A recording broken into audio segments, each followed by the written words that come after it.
आप सभी लोगों से निवेदन, परमपिता परमात्मा के समस्त स्वरूप को प्रकट करने वाले उनके नाम ओम का शांत भाव से दीर्घ स्वर में मेरे साथ साथ केवल एक बार उच्चारण करेंगे। तत्पश्चात गायत्री मंत्र।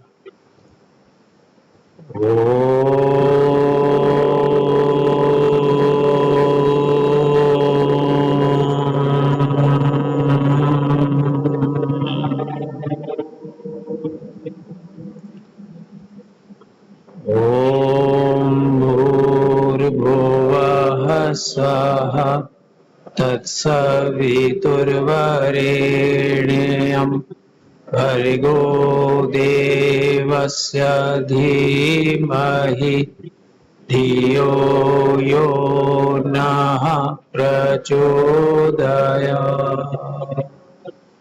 ॐ त्र्यम्बकं यजामहे सुगन्धिं पुष्टिवर्धनम् उर्वारुकमिव बन्धनान् मृत्युर्मोक्षीयमामृतात्। ॐ नमः शम्भवाय च मयोभवाय च नमः शङ्कराय च मयस्कराय च नमः शिवाय च शिवतराय च। ॐ शान्ति शान्ति शान्तिः।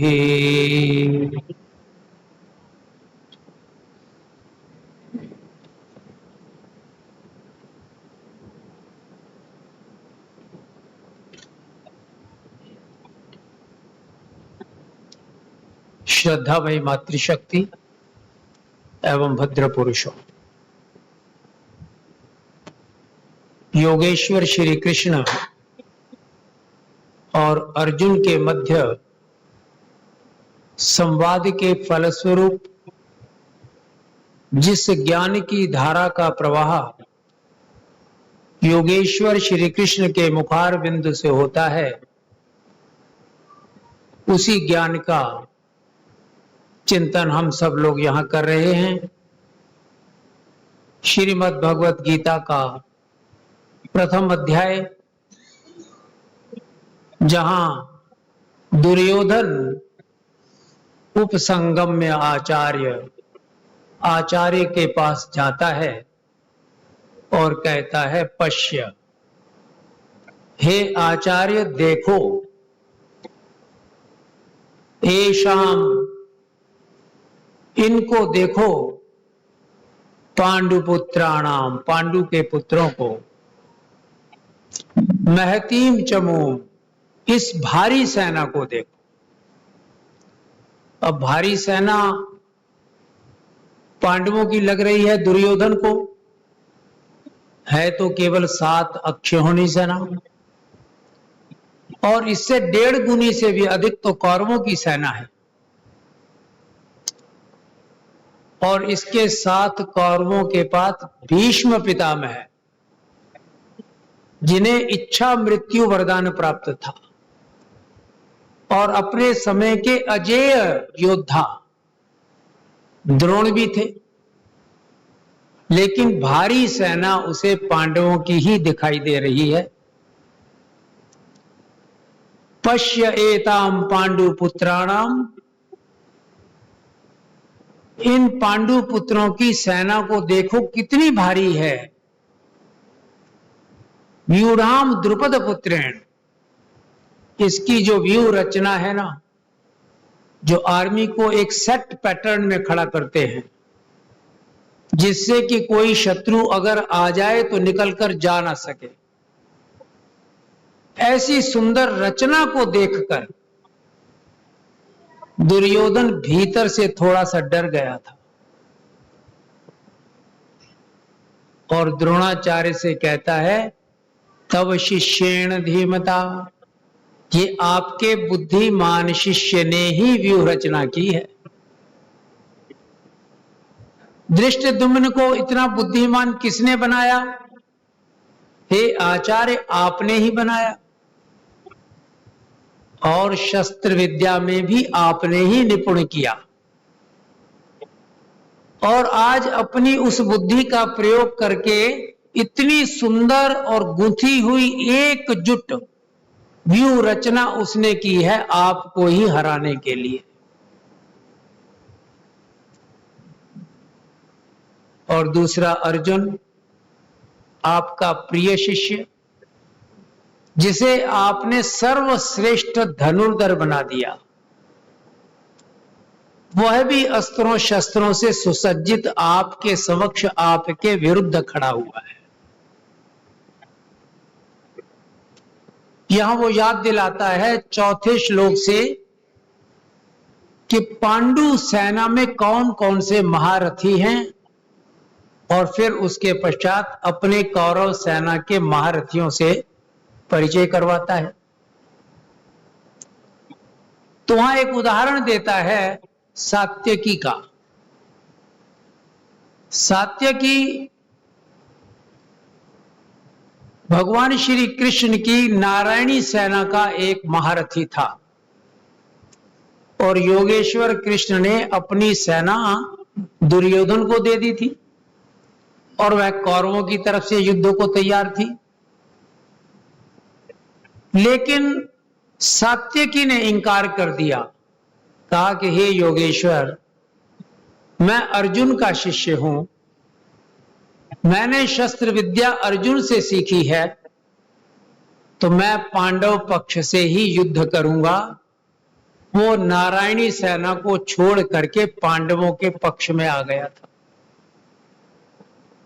तो यहां दुर्योधन उकसा रहे हैं द्रोण को, ये देखो एक तो सात्यकी है, वो भी अर्जुन का शिष्य, उस अर्जुन वो आपका शिष्य, आपके शिष्य तो आपके विरुद्ध खड़े हैं, लेकिन उसका शिष्य योगेश्वर की बात को भी नहीं मानता और अपनी सेना को छोड़कर सामने पांडव पक्ष में आकर खड़ा हो गया है। जिस समय दुर्योधन वर्णन करता है अपनी सेना के महारथियों का, तो छठे सातवें आठवें श्लोक पर पहुंचते पहुंचते बार बार एक शब्द का प्रयोग करता है, मम सैन्यस्य, कि मेरी सेना के महारथी, मेरी सेना के योद्धा। तो यहां से पता लगता है कि दुर्योधन अपने अहंकार का प्रदर्शन कर रहा है कि मेरी सेना है ये, और फिर आगे चलते हुए कहता है कि मदर्थे त्यक्त जीविता, मेरे लिए ये योद्धा अपने जीवन का त्याग करने को भी तैयार है। मैं और मेरा। दुर्योधन जब बोलता है तो द्रोण उसकी सब बात समझ रहे हैं, सुन रहे हैं, लेकिन कुछ भी नहीं कहते, बोलते नहीं, कुछ भी सुनते चले जाते हैं। थोड़ा धक्का लगता है दुर्योधन को कि मैं कुछ भी कहता हूं, कोई सांत्वना भी नहीं देते, इतना भी नहीं कहते कि बेटा तुम चिंता मत करो, हम हैं, भीष्म है, कुछ नहीं बोलते। कौरवों की सेना व्यक्ति निष्ठ सेना थी, वे सब दुर्योधन के समर्पित थे, दुर्योधन के लिए युद्ध कर रहे थे। लेकिन पांडवों की सेना व्यक्ति निष्ठ ना होकर तत्वनिष्ठ थी, वे धर्म की स्थापना के लिए युद्ध कर रहे थे। कौरवों की सेना दुर्योधन को समर्पित थी, और आप जानते हैं कि दुर्योधन अधर्म का प्रतीक है। लेकिन पांडवों की सेना योगेश्वर कृष्ण को समर्पित थी, और योगेश्वर कृष्ण धर्म के प्रतीक हैं। वे तो धर्म के पर्यायवाची हैं। जहां धर्म है वहां कृष्ण है, जहां कृष्ण है वहां धर्म है। पांडव के पक्ष में आकर खड़े हैं कृष्ण, इसलिए नहीं कि उनके रिश्तेदार हैं, सिर्फ इसलिए कि धर्म का वह पक्ष था। वे धर्म के पक्ष में हैं और धर्म की और पुनर्स्थापना करने के लिए दृढ़ प्रतिज्ञ हैं। और यहां आकर दुर्योधन वर्णन करते करते बड़ी महत्वपूर्ण बात कहता है। पहले अध्याय के 10वें श्लोक में, अपर्याप्तम तदस्माकम बलम भीष्माभिरक्षितम पर्याप्तम तु इदम एतेषाम बलम भीमाभिरक्षितम। हमारी कौरव सेना जो है भीष्म पितामह के द्वारा रक्षित है, क्योंकि भीष्म पितामह कौरवों के मुख्य सेनापति थे, और ये सेना अपर्याप्त है।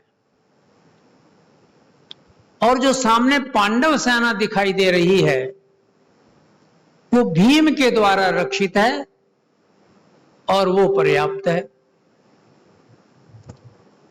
केवल शाब्दिक अर्थों की यहां आवश्यकता नहीं है। महर्षि वेदव्यास किसी भी शब्द का प्रयोग करते हैं तो उसके पीछे कोई ना कोई रहस्य अवश्य होता है। अपर्याप्त का अभिप्राय कहां लिया है उन्होंने?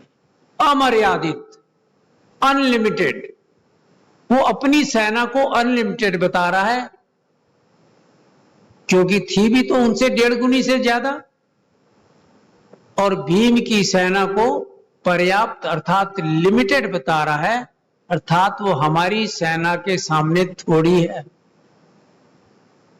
लेकिन यहां एक प्रश्न उठता है कि जब कौरवों का मुख्य सेनापति भीष्म पितामह है तो कौरवों की सेना भीष्म आरक्षित बोला, लेकिन पांडवों की सेना के मुख्य सेनापति भीम तो नहीं थे, वहां तो धृष्टद्युम्न थे। अगर धृष्टद्युम्न का नाम नहीं भी लेना था तो महाराज युधिष्ठिर का नाम लेना चाहिए था। किसी का नाम नहीं लिया, केवल भीम का नाम लिया। एक तो यह कि दुर्योधन के मन में बचपन से भीम के प्रति शत्रुता थी, बचपन से लड़ाई झगड़ा भीम के साथ होता था और भीम भारी पड़ जाता था।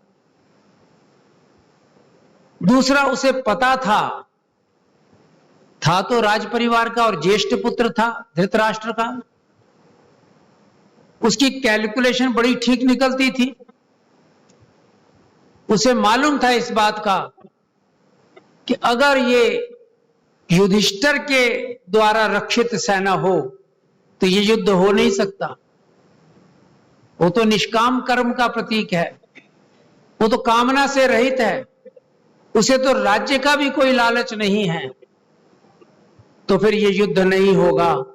और दुर्योधन युद्ध चाहता था और बचपन से युद्ध की तैयारी कर रहा था। अर्जुन के बल पर भी युद्ध नहीं हो सकता कि अर्जुन विचारवान है, विचारशीलता का प्रतीक है, हर बात पर विचार करता है, और जो विचार करता है वो सब देख लेता है, क्या अच्छा है, क्या बुरा है, क्या उचित है, क्या अनुचित है, किसका क्या परिणाम होगा। विचार करते करते वो तो युद्ध से पीछे हट जाएगा। और आप जानते हैं कि अर्जुन का पलायन हुआ, वो भाग पड़ा युद्ध से, युद्ध नहीं करना।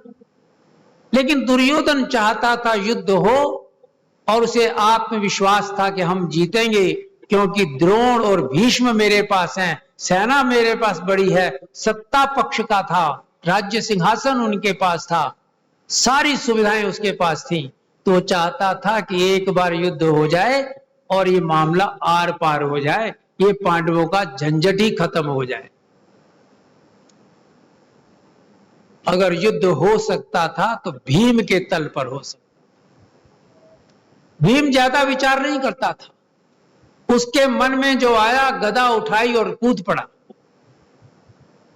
दुर्योधन और भीम एक ही तल के व्यक्ति थे, इसलिए वो भीम का नाम लेता है कि भीम के द्वारा आरक्षित सेना सामने खड़ी है और हमारे भीष्म पितामह के से आरक्षित एक कौरव सेना सामने खड़ी है।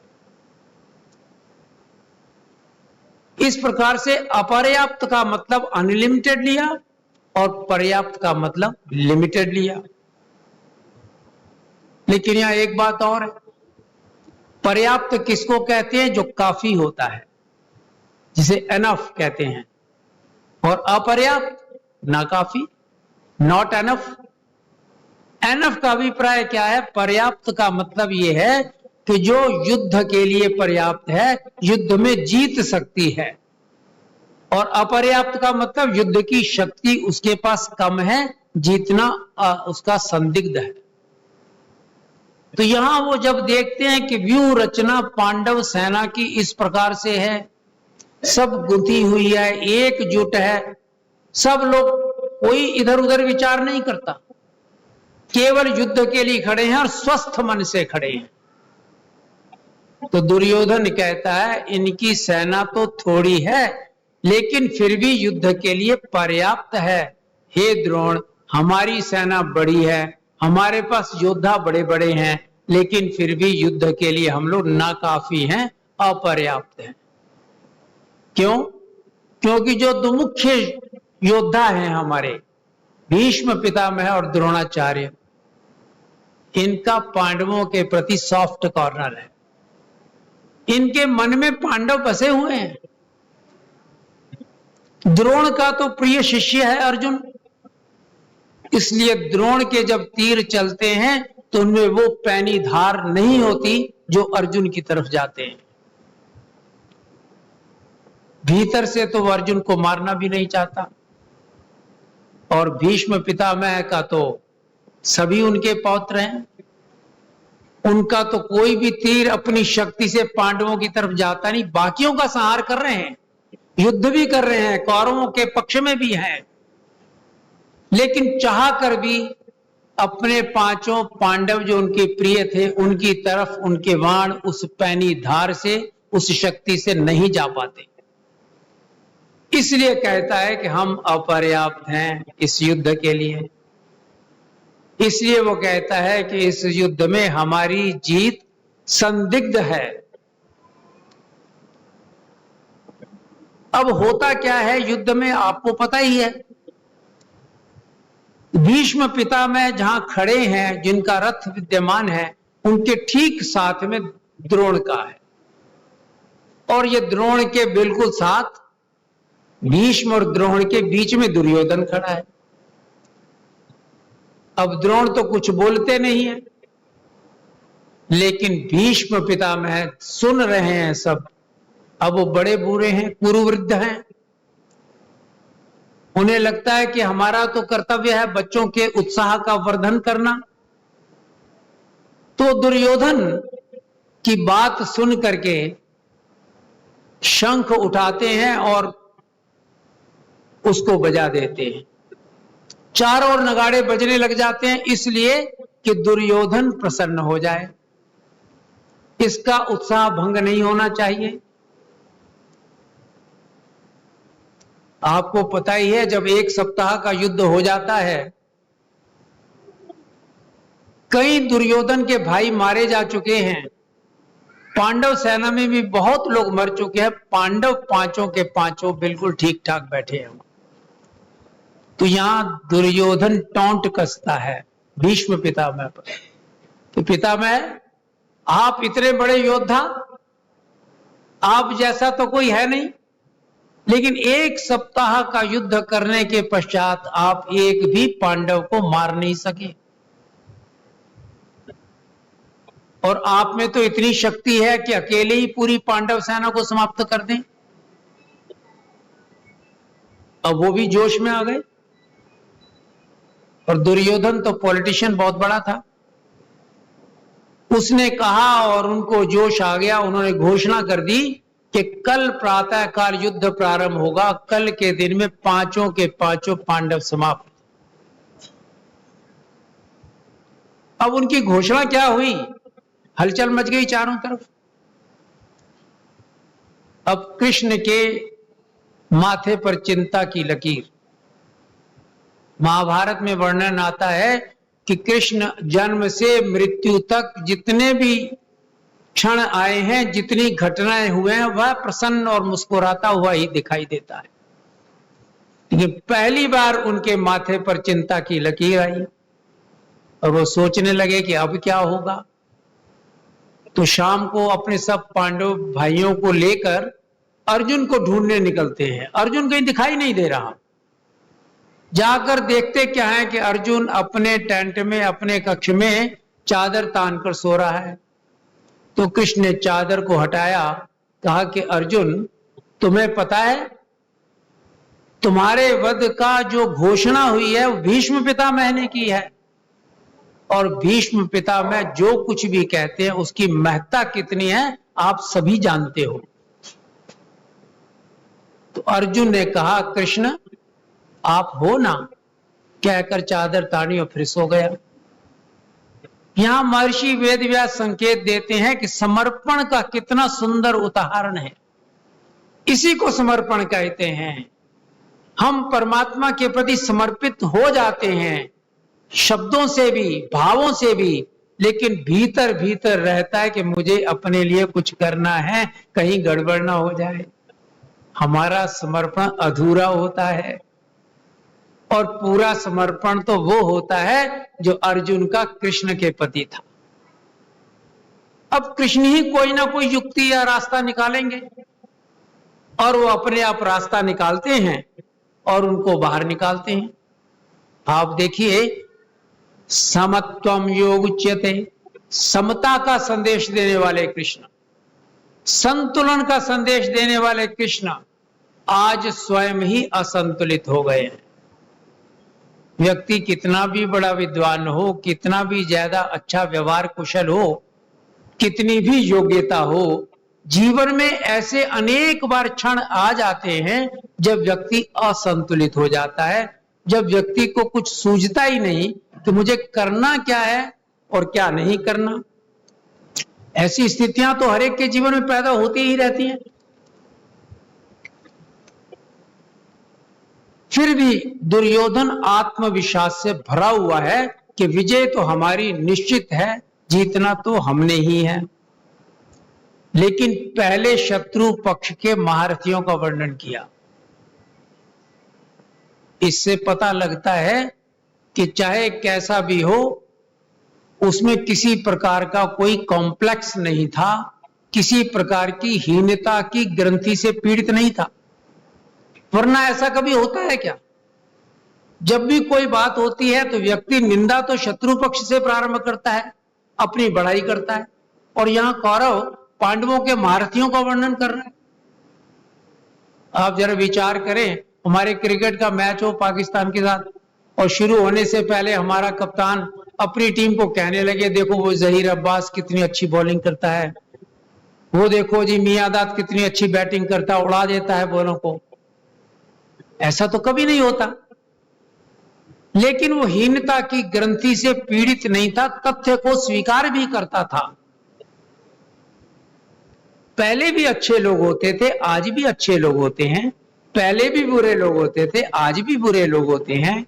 लेकिन अंतर एक ही पड़ा है, पहले व्यक्ति बाहर अंदर से लगभग एक जैसा होता था, आज तो व्यक्ति को पहचानना मुश्किल हो गया है। बाहर से कैसा और अंदर से कैसा निकल आता है। हम सबके जीवन में ऐसे लोग आते हैं, हम उनको पहचान ही नहीं पाते।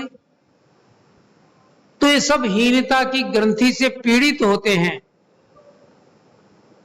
कहीं वो कॉम्प्लेक्स दिखाएंगे नहीं, लेकिन भीतर सुपीरियरिटी कॉम्प्लेक्स भरा होता है और उनके हाव भाव से कुछ पता ही नहीं चलता।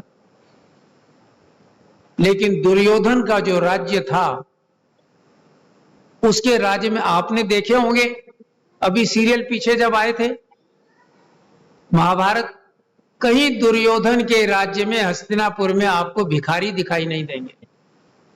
सभी सुविधा संपन्न थे, सबके पास सब कुछ प्राप्त था। और दुर्योधन इस बात का ध्यान रखता था कि कहीं किसी प्रकार की कोई कमी ना रह जाए। वो पता करता रहता था किसी को कोई कमी तो नहीं है, तुरंत पहुंचा देता था। तो इस रूप में सत्ता में युवराज भी था और अपने राज्य के लोगों के उसके प्रति भावना भी अच्छी थी। और ये हो ही जाता है, हम आजकल देखते नहीं है, आजकल भी यही होता है हमारे यहाँ पॉलिटिक्स में कि किसी को लैपटॉप फ्री बांट दो, कहीं साइकिल फ्री दे दो, कहीं चावल फ्री दे दो, और फ्री देने के बाद जो जनता होती है वो उसके पक्ष में आ जाती है, देखो हमारा कितना ध्यान रखा। अब योगेश्वर कृष्ण जगह जगह जाकर समझा रहे हैं सबको कि दुर्योधन का पक्ष अधर्म का पक्ष है, इनका साथ मत दो। युधिष्ठिर का पक्ष धर्म का पक्ष है, पर कोई सुनने को तैयार नहीं होता। आज भी कौन सुनता है?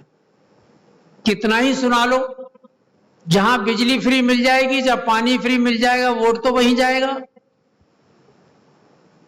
ये आज के आधुनिक दुर्योधन है, वाईफाई फ्री दे देंगे। लेकिन पहले ऐसा था तो दुर्योधन ने किया।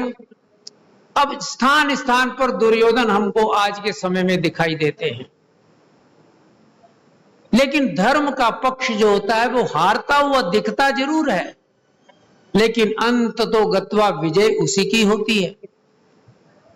लोगों के हृदयों पर जो राज्य करता है वो धर्म का पक्ष ही होता है। और आज भी आप देख लीजिए, स्थिति बड़ी विचित्र है। जो धर्म के विरोध में अपने वक्तव्य दे रहा है वो क्रांतिकारी कहलाता है, और जो धर्म के पक्ष में बोलता है तो लोग कहते हैं दकियानुसी है, संकुचित विचार है इसके, बिना जाने कि धर्म क्या होता है क्या नहीं होता। लेकिन ये आज भी चल रहा है। लेकिन फिर भी योगेश्वर कृष्ण एक उच्च चेतना थे, शुद्ध चेतना थे, सब उनके अंदर क्वालिटीज थी, लेकिन बार्गेनिंग पावर उनमें भी बहुत कम थी। दुर्योधन के पास जाते हैं दूत बनकर कि देखो दुर्योधन, ये राज्य वस्तुतः पांडु से आया है और ज्येष्ठ पुत्र युधिष्ठिर का है, तो आप उसे लौटा दो। वो कहता है नहीं लौटाऊंगा, बिल्कुल नहीं लौटाऊंगा। फिर कृष्ण क्या कहते हैं, इंद्रप्रस्थ का राज्य जो आपने जुआ में बेईमानी से अनीति से छीन लिया था वो तो वापस कर दो, युद्ध नहीं होगा ये मैं वादा करता हूं।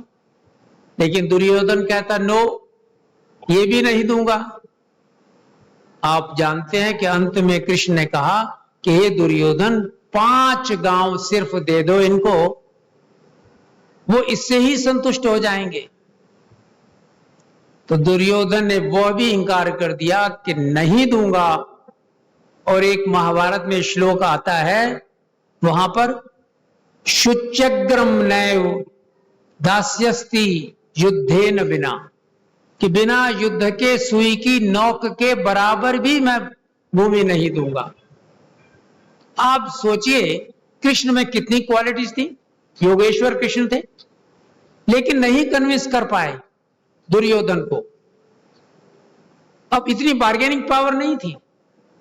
और जरा आज विचार करो, हमारी बहनों माताओं में कितनी बार्गेनिंग पावर होती है कि 500 रुपए का सूट हो तो 425 में ले आती हैं, 10-10, 20-20 रुपए कम करा करके।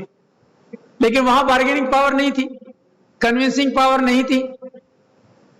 तो कहीं कहीं ऐसा नहीं है कि जैसा कि हमारे सनातन जगत में होता है कि कृष्ण का नाम लिया, भगवान है, सब कुछ हो गया, उन्होंने हाथ उठाया, सब कुछ हो। कई स्थानों पर आप देखेंगे, चिंतन मनन करें, विश्लेषण करें, कई स्थानों पर असफल हुए हैं, वो नहीं अपने काम को करा सके। लेकिन यहां दुर्योधन शत्रु पक्ष की पहले बात करता है, फिर सोचता है कि दुर्योधन के द्रोण कहीं ऐसा ही ना कह दे कि तुम्हें इसके महारथी इतने ही मजबूत लगते हैं, चलो फैसला ही कर लो, समझौता ही कर लो, युद्ध ही ना करो। तो फिर अपने महारथियों का भी यहां पर वो वर्णन कर देता है। और वर्णन करते करते 11वें 12वें श्लोक में आकर के एक बात स्पष्ट करके कहता है, द्रोण की ओर इशारा करके, और फिर बाकी महारथियों की ओर इशारा करके, भीष्मम भीष्मम एव अभिरक्षन्तु भवन्तः सर्व एव ही। आप सभी लोग जितने भी महारथी हो, भीष्म पितामह की चारों ओर से रक्षा करो। अब वो इच्छा मृत्यु वर प्राप्त था उन्हें, वो तो मर नहीं सकते थे अपनी मर्जी के बगैर। फिर भी दुर्योधन कहता है, क्योंकि दुर्योधन जानता है कि भीष्म पितामह अहंकार के प्रतीक हैं और अहंकार का गठबंधन किसी के साथ नहीं होता। अविवाहित रहे हमेशा, किसी के साथ उनकी उस तरह की दोस्ती भी नहीं रही। यद्यपि कुरुवृद्ध थे, पितामह रहे, सब उनकी बात मानते थे, सामने मानते थे, फिर नहीं भी मानते थे। उन्हें पता था कि ये हठी है, एक बार उसने वचन दे दिया तो फिर नहीं सोचता कि क्या ठीक है क्या गलत है, बस अड़ जाएगा।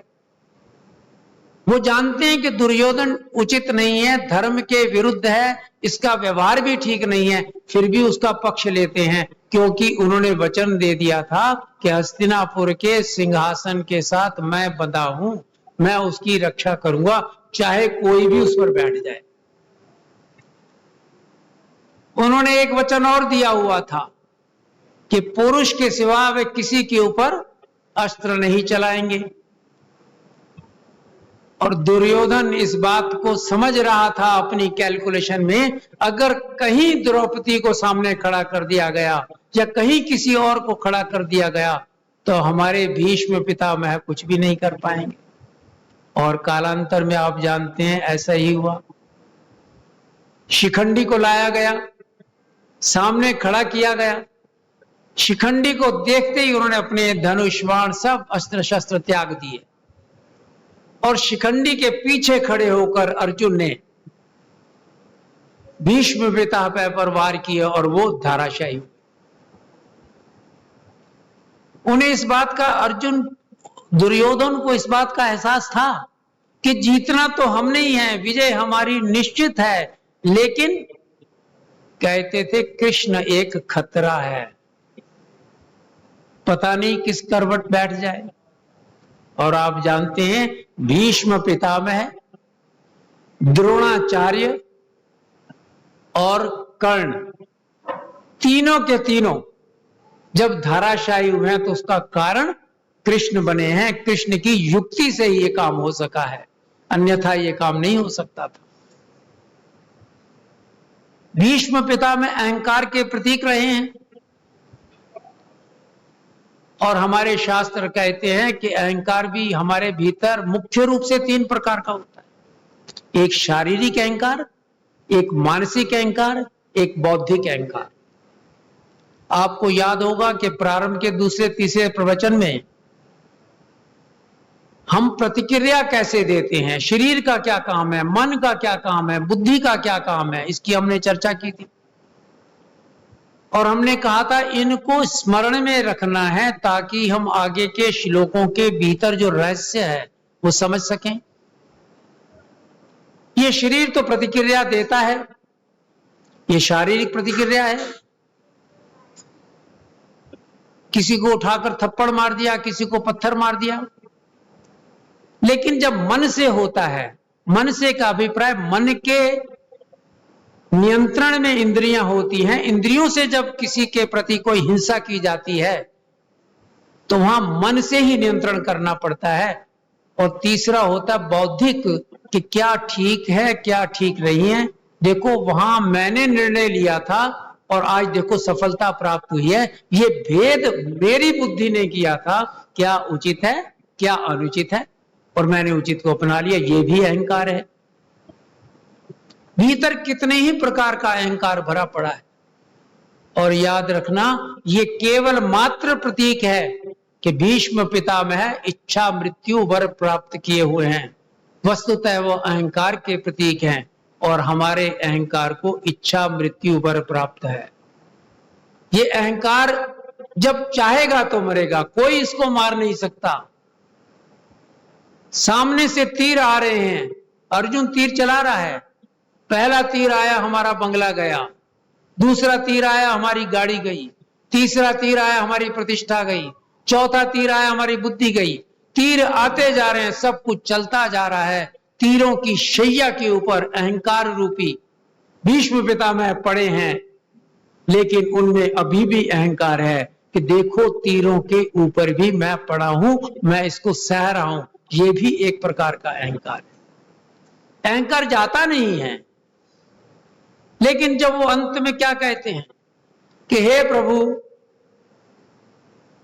अब मुझे इस संसार से जाना है, अब मैं जाना चाहता हूं, मेरी इच्छा है कि मैं मृत्यु को प्राप्त हो जाऊं।